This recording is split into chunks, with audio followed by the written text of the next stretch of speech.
Bonjour à toutes et à tous, la Banque cantonale du Valais vous présente les 10 ans de Biznet VS. Né d'un partenariat il y a 10 ans déjà entre la HESSO Valais-Wallis et la Banque cantonale du Valais, Biznet VS vous propose des rencontres autour de thèmes en lien avec la vie économique et académique. Cette 40e conférence réunit 3 entrepreneurs valaisans à succès, Léonard Gianada, Géraldine Fasnart et Sébastien Bruchet. Ce soir, ils partagent avec nous leurs expériences qui les ont toutes menées à parfois prendre des risques afin d'ouvrir les portes de nouvelles opportunités. Grâce à la détermination, leur passion est ainsi devenue le travail de leurs rêves. Monsieur Gianada, bonsoir. Bonsoir.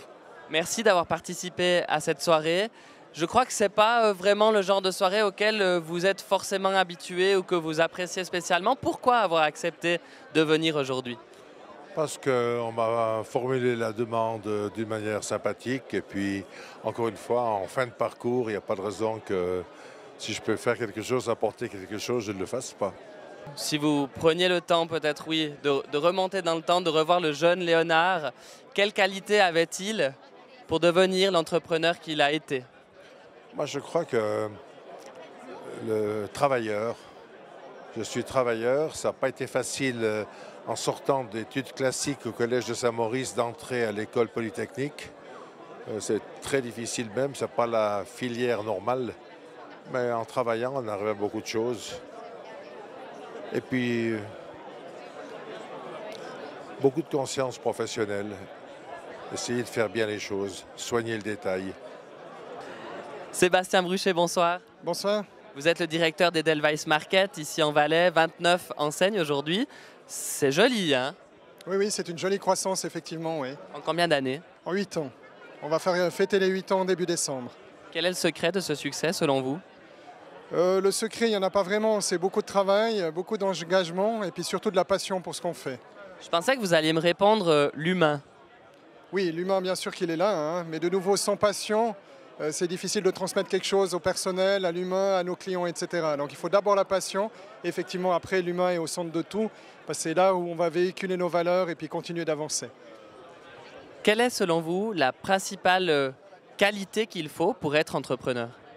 La principale qualité, je pense que c'est cette capacité à prendre des décisions rapidement, jamais les fuir, être là quand il faut et réussir à décider rapidement, avancer et continuer à se projeter dans l'avenir. Géraldine Fasnart, bonsoir. Bonsoir. Première question, quel regard portez-vous sur ce type de soirée où on rencontre des profils finalement très différents? Inspirant, parce que je pense que c'est une chance pour moi de rencontrer des gens comme Sébastien ou M. Gianada et de m'inspirer aussi d'autres expériences.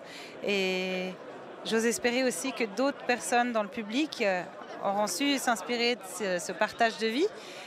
Et moi, je sais que dans ma vie, il y a eu des déclics qui se sont faits comme ça, par des rencontres, par l'écoute de certaines expériences où je me suis dit, moi aussi, je pourrais me donner ma chance et il faut peut-être que je le fasse.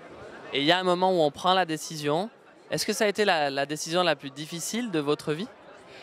Je pense que ça a été une grosse décision. C'est vrai que quand je travaillais au milieu des avions, ça a toujours été mon rêve en fait d'être pilote. Et j'ai malheureusement pas eu ma chance. Déjà, j'avais pas les moyens de m'offrir une licence de pilote. Après, j'ai voulu le faire via l'armée, mais on m'a pas donné ma chance. Et après, je me suis dit, je vais quand même être au milieu des avions à l'aéroport de Genève, faire mon apprentissage de commerce pour Swissair. Et voilà, c'est une autre manière d'être dans les avions.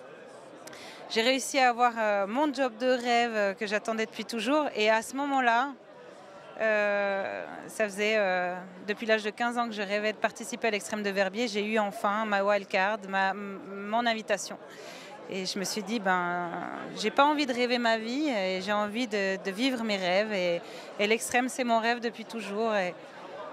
Et tant pis si dans mon job, vu qu'ils ne voulaient pas me donner de congé non payé, je le quitte et puis on verra après. Et un job, je le retrouverai. Je sais que je mettrai toutes les chances de mon côté pour retrouver un job qui m'intéresse, mais l'Extrême, je ne peux pas le laisser passer. Et ça a été difficile, mais ça m'a pris 3 bonnes journées de réflexion et aussi de controverse, parce que quand on dit ça à ses parents, c'est pas forcément facile. Et puis finalement, le rêve était plus fort. Merci de nous avoir suivis. Pour consulter l'agenda des prochaines conférences, rendez-vous sur le site www.biznetvs.ch.